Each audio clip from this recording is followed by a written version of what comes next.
ನಮ್ಮ 5 ಮನೆಗಳು. ಅಧ್ಯಾಯ 6. ಪರಲೋಕದಲ್ಲಿರುವ ನಿತ್ಯವಾದ ಮನೆ. ನಿಶ್ಚಯವಾಗಿ ನನ್ನ ಜೀವಮಾನದಲ್ಲೆಲ್ಲ ಶುಭವೂ ಕೃಪೆಯು ನನ್ನನ್ನು ಹಿಂಬಾಲಿಸುವವು. ನಾನು ಸದಾಕಾಲವೂ ಕರ್ತನ ಮಂದಿರದಲ್ಲಿ ವಾಸಿಸುವೆನು. ಕೀರ್ತನೆ 23:6. 5 ಬಗೆಯ ಮನೆಗಳ ಕುರಿತಾಗಿ ನಾವು ಧ್ಯಾನಿಸುತ್ತಾ ಬಂದೆವು. ಮೊದಲನೇದಾಗಿ ನಾವು ವಾಸಿಸುವ ಮನೆ. ಎರಡನೆಯದು ನಮ್ಮ ಹೃದಯವೆಂಬ ಮನೆ. ಮೂರನೇದಾಗಿ ಕುಟುಂಬವಾಗಿರುವ ಮನೆ. ನಾಲ್ಕನೇದಾಗಿ ದೇವಾಲಯವಾಗಿರುವ ಮನೆ. ಕೊನೆಯದಾಗಿ ಕರ್ತನ ಮನೆ. ಕರ್ತನ ಮನೆ ಎಂದು ಹೇಳುವುದು ನಿತ್ಯವಾದ ವಾಸಸ್ಥಳವನ್ನು, ಪರಲೋಕದ ವಾಸಸ್ಥಳವನ್ನು ತೋರಿಸುತ್ತದೆ. ಹೌದು, ನಮಗೊಂದು ನಿರೀಕ್ಷೆ ಇದೆ. ನಿತ್ಯವಾಗಿ ಯೇಸುವಿನೊಂದಿಗೆ ಜೀವಿಸುವುದೇ ಆ ನಿರೀಕ್ಷೆ. ಕರ್ತನು ಇಂಥ ಒಂದು ದೊಡ್ಡ ನಂಬಿಕೆಯನ್ನು ನಮ್ಮ ಹೃದಯದಲ್ಲಿ ಇಟ್ಟಿರುತ್ತಾನೆ. ಈ ಲೋಕದೊಂದಿಗೆ ನಮ್ಮ ಜೀವಿತ ಮುಗಿದು ಹೋಗುವುದಿಲ್ಲ. ದಾವೀದ ರಾಜನು ತನ್ನ 23ನೇ ಕೀರ್ತನೆಯಲ್ಲಿ ಕೊನೆಯಲ್ಲಿ, ನನ್ನ ಜೀವಮಾನದಲ್ಲೆಲ್ಲ ಶುಭವೂ ಕೃಪೆಯು ನನ್ನನ್ನು ಹಿಂಬಾಲಿಸುವವು. ನಾನು ಸದಾಕಾಲವೂ ಕರ್ತನ ಮಂದಿರದಲ್ಲಿ ವಾಸಿಸುವೆನು. ಕೀರ್ತನೆ 23:6 ಎಂದು ಹೇಳುತ್ತಾನೆ. 23ನೇ ಕೀರ್ತನೆಯಲ್ಲಿ ಕರ್ತನನ್ನು ನಮ್ಮ ಕುರುಬನನ್ನಾಗಿ ಅಂಗೀಕರಿಸುವಾಗ ನಮಗೆ ಸಿಗುವ ಆಶೀರ್ವಾದಗಳನ್ನು ಕುರಿತು ಹೇಳಲ್ಪಟ್ಟಿದೆ. ಮಹಿಮೆಯಾದ ಆಶೀರ್ವಾದಗಳು. ಯೇಸುಕ್ರಿಸ್ತನ ರಕ್ತದಿಂದ ಬಿಡುಗಡೆ ಹೊಂದಿದ ಪ್ರತಿಯೊಬ್ಬ ದೇವರ ಮಕ್ಕಳಿಗೂ ಪರಲೋಕವನ್ನು ಕುರಿತು ಒಂದು ನಂಬಿಕೆ ಉಂಟು. ನಮ್ಮ ಹೆಸರುಗಳು ಜೀವಬಾಧ್ಯರ ಪುಸ್ತಕದಲ್ಲಿ ಬರೆಯಲ್ಪಡಬೇಕಾದರೆ ನಾವು ನಿಶ್ಚಯವಾಗಿಯೂ ಕರ್ತನ ಮಕ್ಕಳಾಗಿರುತ್ತೇವೆ. ಯಾರ್ಯಾರು ಆತನನ್ನು ಅಂಗೀಕರಿಸಿದರೋ, ಅಂದರೆ ಆತನ ಹೆಸರಿನಲ್ಲಿ ನಂಬಿಕೆ ಇಟ್ಟರೋ, ಅವರಿಗೆ ದೇವರ ಮಕ್ಕಳಾಗುವ ಅಧಿಕಾರ ಕೊಟ್ಟನು. ಯೋಹಾನ 1:12.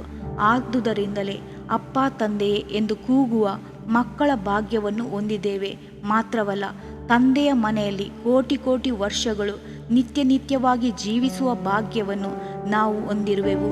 ಇಂದು ಲೋಕದಲ್ಲಿರುವ ಅನೇಕರಿಗೆ ನಿತ್ಯತ್ವವನ್ನು ಕುರಿತು ನಂಬಿಕೆ ಇಲ್ಲ. ಮರಣ ನಂತರದ ಜೀವಿತವನ್ನು ಕುರಿತು ಜ್ಞಾನವೇ ಇಲ್ಲ.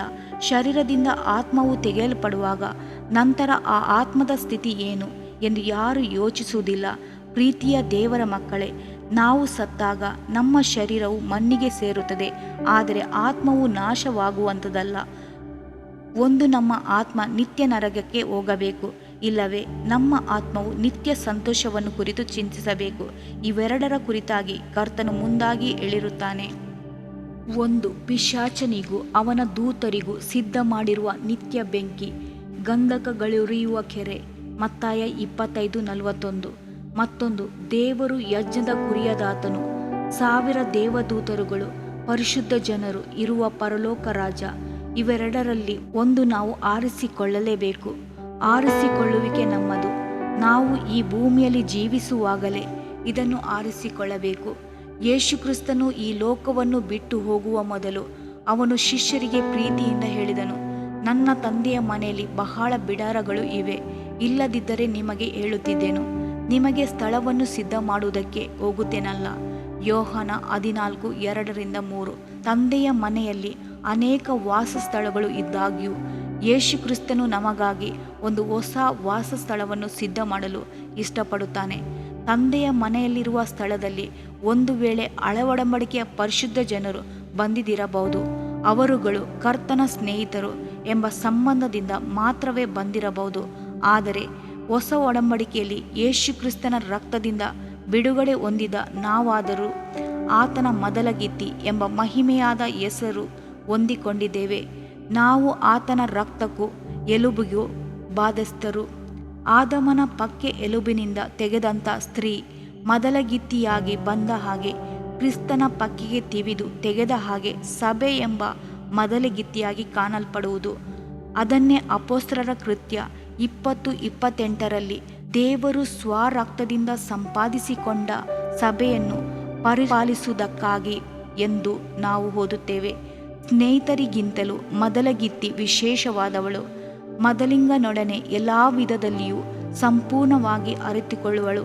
ಸ್ನೇಹಿತರಂತೆ ಇರುವ ಹಳೆ ಒಡಂಬಡಿಕೆಯ ಪರಿಶುದ್ಧ ದೇವಜನರನ್ನು ನೋಡುವುದಕ್ಕಿಂತಲೂ ಮೊದಲಗಿತ್ತಿಯಾಗಿರುವ ಹೊಸ ಒಡಂಬಡಿಕೆ ಎಂಬ ಸಭೆಯು ಅತ್ಯುನ್ನತವಾದದ್ದು.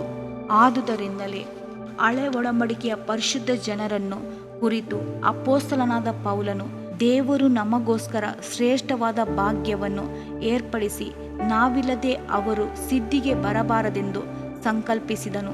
ಇಬ್ರಿಯ 11:40.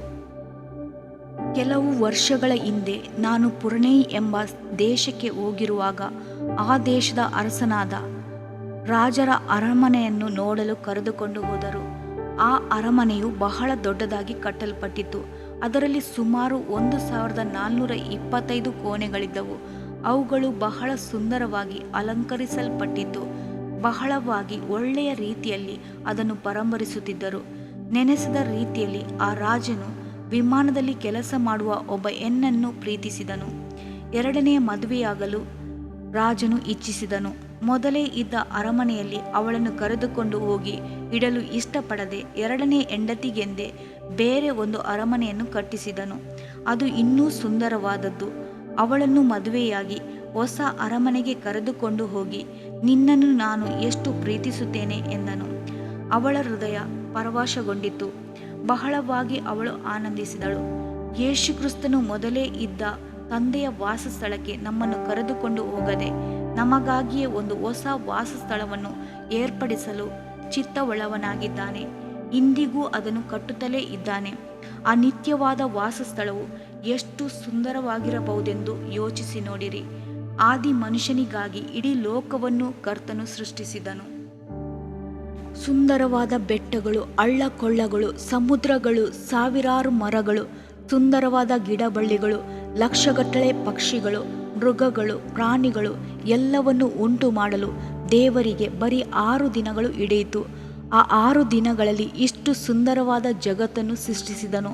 ಆದರೆ ನಮಗಾಗಿ ಸೃಷ್ಟಿಸುವ ನಿತ್ಯವಾದ ಮನೆಗಳಾದರೂ ಸುಮಾರು 3000 ವರ್ಷಗಳಿಂದಲೂ ಸೃಷ್ಟಿಯಾಗುತ್ತಲೇ ಇರುವುದು. ಆ 6 ದಿನಗಳಲ್ಲಿ ಉಂಟು ಮಾಡಿದ ಈ ಲೋಕವೇ ಇಷ್ಟು ಚೆಂದವಾಗಿರಬೇಕಾದರೆ ಆತನ ಮೊದಲಗಿತ್ತಿಯಾದ ನಮ್ಮನ್ನು ಎನಿಸಿ 3000 ವರ್ಷಗಳಿಂದಲೂ ಕರ್ತನು ಕಟ್ಟಿ ಎಬ್ಬಿಸುವ ಹೊಸ ಯೆರೂಸಲೇಮ್, ಪೂರ್ಣ ಚಿಯೋನ್ ಇನ್ನೆಷ್ಟು ಚೆಂದವಾಗಿರಬಹುದು.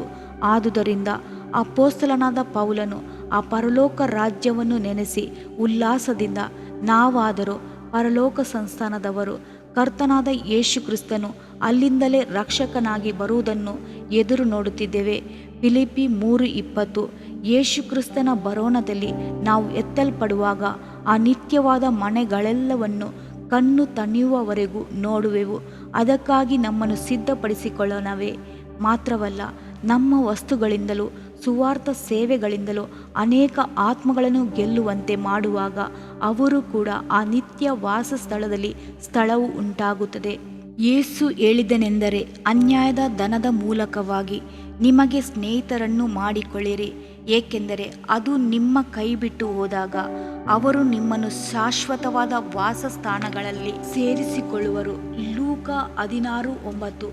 ಭೂಮಿಯಲ್ಲಿರುವಾಗ ನಮ್ಮ ನೆಂಟರಿಷ್ಟರ ಮನೆಗಳಿಗೆ ಹೋಗಿ ಸಂತೋಷ ಪಡುವ ಹಾಗೆ ಪರಲೋಕದಲ್ಲಿಯೂ ಅನೇಕ ವಿಶ್ವಾಸಿಗಳು ಸೇವಕರ ಮನೆಗಳಿಗೂ ಹೋಗಿ ಸಂತೋಷ ಪಡುವೆವು. ಆದುದರಿಂದಲೇ ಲೋಕದ ಪ್ರಕಾರವಾದ ವಸ್ತುಗಳನ್ನು ಕೊಟ್ಟು ಸೇವೆ ಮಾಡಿ ಆತ್ಮಗಳನ್ನು ಸಂಪಾದಿಸೋಣ.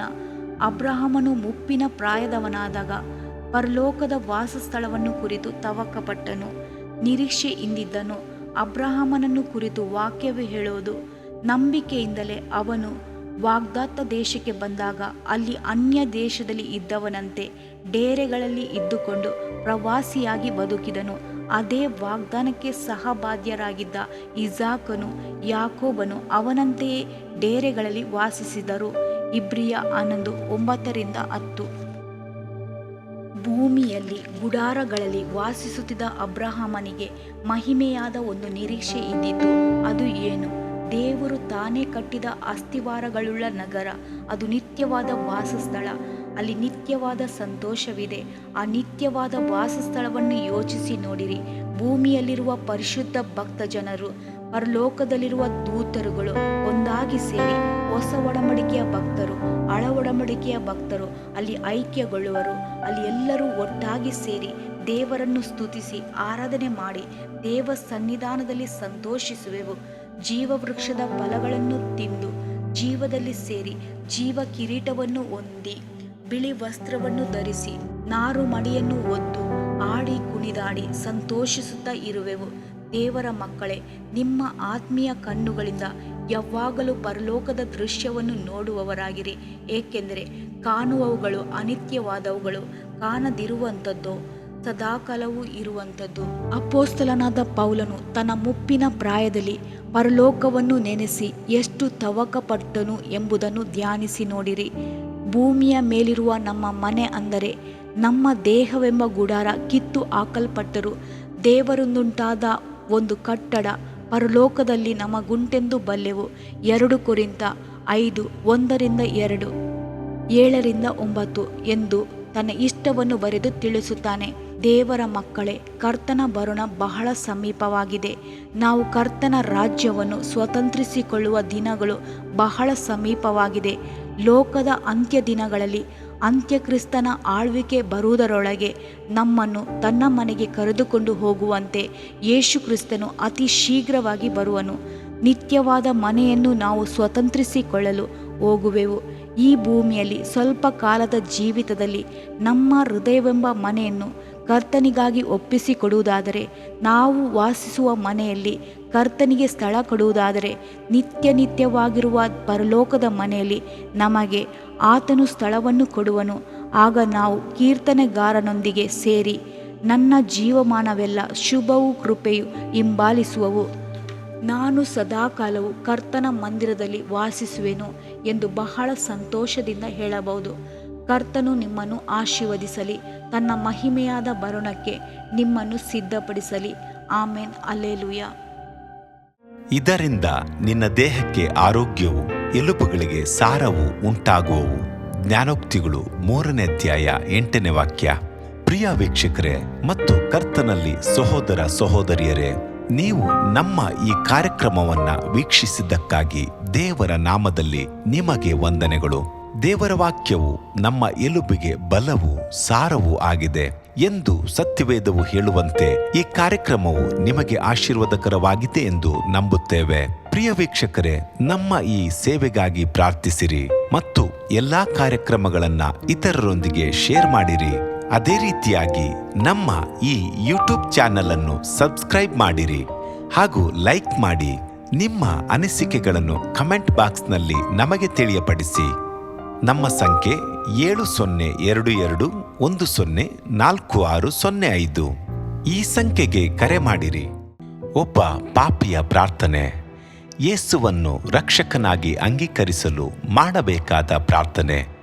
ಪ್ರಿಯ ಪರಲೋಕದ ತಂದೆಯೇ, ಯೇಸುವಿನ ಹೆಸರಿನಲ್ಲಿ ನಾನು ನಿನ್ನ ಬಳಿಗೆ ಬಂದಿದ್ದೇನೆ.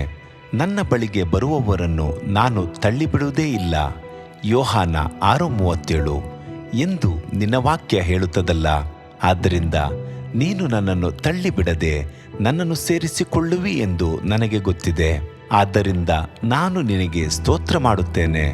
ನೀನು ನಿನ್ನ ವಾಕ್ಯದಲ್ಲಿ ನೀನು ಯೇಸುವನ್ನೇ ಕರ್ತನೆಂದು ಬಾಯಿಂದ ಅರಿಕೆ ಮಾಡಿಕೊಂಡು ದೇವರು ಆತನನ್ನು ಸತ್ತವರೊಳಗಿಂದ ಎಬ್ಬಿಸಿದನೆಂದು ಹೃದಯದಿಂದ ನಂಬಿದರೆ ನಿನಗೆ ರಕ್ಷಣೆಯಾಗುವುದು ಎಂತಲೂ, ಕರ್ತನ ನಾಮವನ್ನ ಹೇಳಿಕೊಳ್ಳುವವರೆಲ್ಲರಿಗೆ ರಕ್ಷಣೆಯಾಗುವುದೆಂತಲೂ ಬರೆದಿದೆ. ರೋಮ 10:9-13ನೇ ವಾಕ್ಯ. ಯೇಸು ಕ್ರಿಸ್ತನು ದೇವಕುಮಾರನೆಂದು ನನ್ನ ಹೃದಯದಲ್ಲಿ ನಂಬುತ್ತೇನೆ. ನನ್ನನ್ನು ನೀತಿವಂತನನ್ನಾಗಿ ಮಾಡುವುದಕ್ಕಾಗಿ ಆತನು ಸತ್ತವರೊಳಗಿಂದ ಎಬ್ಬಿಸಲ್ಪಟ್ಟನು ಎಂದು ನಂಬುತ್ತೇನೆ. ನಾನು ಆತನ ನಾಮವನ್ನ ಹೇಳಿಕೊಳ್ಳುತ್ತೇನೆ. ಯೇಸುವೇ, ನೀನೇ ಕರ್ತನು. ತಂದೆಯೇ, ನೀನು ನನ್ನನ್ನು ರಕ್ಷಿಸಿದಿ ಎಂದು ನಾನು ನಂಬುತ್ತೇನೆ. ನಿನ್ನ ವಾಕ್ಯವು ಹೇಳುತ್ತದೆ, ಮನುಷ್ಯನು ಹೃದಯದಿಂದ ನಂಬುವುದರ ಮೂಲಕ ನೀತಿಯು ದೊರಕುತ್ತದೆ, ಬಾಯಿಂದ ಅರಿಕೆ ಮಾಡುವುದರ ಮೂಲಕ ರಕ್ಷಣೆಯಾಗುತ್ತದೆ. ರೋಮ 10:10. ನಾನೀಗ ನನ್ನ ಹೃದಯದಲ್ಲಿ ನಂಬುತ್ತೇನೆ ಹಾಗೂ ಯೇಸುವೇ ನನ್ನ ಕರ್ತನೆಂದು ಅರಿಕೆ ಮಾಡುತ್ತೇನೆ. ಆದುದರಿಂದ ನಾನೀಗ ರಕ್ಷಣೆ ಹೊಂದಿದ್ದೇನೆ. ಅಪ್ಪಾ ತಂದೆಯೇ, ನಿನಗೆ ಸ್ತೋತ್ರ.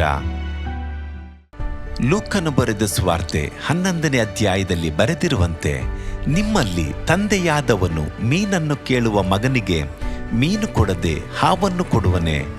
ಅಥವಾ ತತ್ತಿಯನ್ನು ಕೇಳಿದರೆ ಚೇಳನ್ನು ಕೊಡುವನೆ? ಹಾಗಾದರೆ ಕೆಟ್ಟವರಾದ ನೀವು ನಿಮ್ಮ ಮಕ್ಕಳಿಗೆ ಒಳ್ಳೆ ಪದಾರ್ಥಗಳನ್ನ ಕೊಡಬಲ್ಲವರಾದರೆ ಪರಲೋಕದಲ್ಲಿರುವ ನಿಮ್ಮ ತಂದೆಯು ತನ್ನನ್ನು ಬೇಡಿಕೊಳ್ಳುವವರಿಗೆ ಎಷ್ಟೋ ಹೆಚ್ಚಾಗಿ ಪವಿತ್ರಾತ್ಮ ವರವನ್ನ ಕೊಡುವವನಲ್ಲವೇ ಅಂದನು. ತಂದೆಯೇ, ನೀನು ಕೇಳಿಕೊಳ್ಳುವವರಿಗೆ ಪವಿತ್ರಾತ್ಮನ ವರವನ್ನು ಹೇರಳವಾಗಿ ಕೊಡುವಾತನಾಗಿದ್ದಿ. ಆದ್ದರಿಂದ ನನ್ನ ಮೇಲೆಯೂ ನಿನ್ನ ಆತ್ಮನನ್ನು ಸುರಿಸಬೇಕಾಗಿ ಬೇಡಿಕೊಳ್ಳುತ್ತೇನೆ. ಕೀರ್ತನೆ 81:10 ಬರೆದಿದೆ, ಅಗಲವಾಗಿ ಬಾಯಿದೆರೆಯಿರಿ, ಅದನ್ನು ತುಂಬಿಸುವೆನು. ಕರ್ತನೇ, ನನ್ನನ್ನು ಪವಿತ್ರಾತ್ಮನಿಂದ ತುಂಬಿದಂತ ನೀನು ನನ್ನನ್ನು ಅನ್ಯ ಭಾಷೆಯ ವರದಿಂದಲೂ ತುಂಬುವವನಾಗಿದ್ದಿ ಎಂದು ನಂಬುತ್ತೇನೆ. ಅದರಂತೆ ನಾನು ನನ್ನ ಬಾಯಿಯನ್ನು ತೆರೆದು ನಿನ್ನ ಸ್ತೋತ್ರ ಮಾಡುವಾಗ ಅನ್ಯ ಭಾಷೆಯ ಅಭಿಷೇಕದಿಂದ ನನ್ನನ್ನು ತುಂಬುವವನಾಗಿದ್ದಿ ಎಂದು ನಂಬುತ್ತೇನೆ. ಈಗ ನೀವು ನಿಮ್ಮ ಬಾಯಿಯನ್ನು ತೆರೆದು ಮಾತನಾಡುವಾಗ ಪವಿತ್ರಾತ್ಮನು ನಿಮ್ಮ ಬಾಯಿಯನ್ನು ತನ್ನ ಭಾಷೆಯಿಂದ ತುಂಬುವವನಾಗಿದ್ದಾನೆ. ಇದು ದೇವರ ಭಾಷೆಯಾಗಿದೆ. ಈ ಅಭಿಷೇಕವನ್ನ ಹೊಂದಿಕೊಳ್ಳಲು ನೀವು ನಿಮ್ಮ ಸ್ವರವನ್ನ ಉಪಯೋಗಿಸಬೇಕು. ಅದರಿಂದ ನೀವು ನಿಮ್ಮ ಬಾಯಿಯನ್ನು ತೆರೆದು ದೇವರಿಗೆ ಸ್ತೋತ್ರ ಮಾಡುವಾಗ ದೇವರು ನಿಮ್ಮನ್ನು ಅನ್ಯ ಭಾಷೆಯ ವರದಿಂದ ತುಂಬುವವನಾಗಿದ್ದಾನೆ. ಪ್ರಿಯರೇ, ಈಗ ನೀವು ಪವಿತ್ರಾತ್ಮನಿಂದ ತುಂಬಲ್ಪಟ್ಟ ಆತನ ಪ್ರಿಯ ಮಕ್ಕಳಾಗಿದ್ದೀರಿ. ದೇವರ ನಾಮಕ್ಕೆ ಸ್ತೋತ್ರವಾಗಲಿ.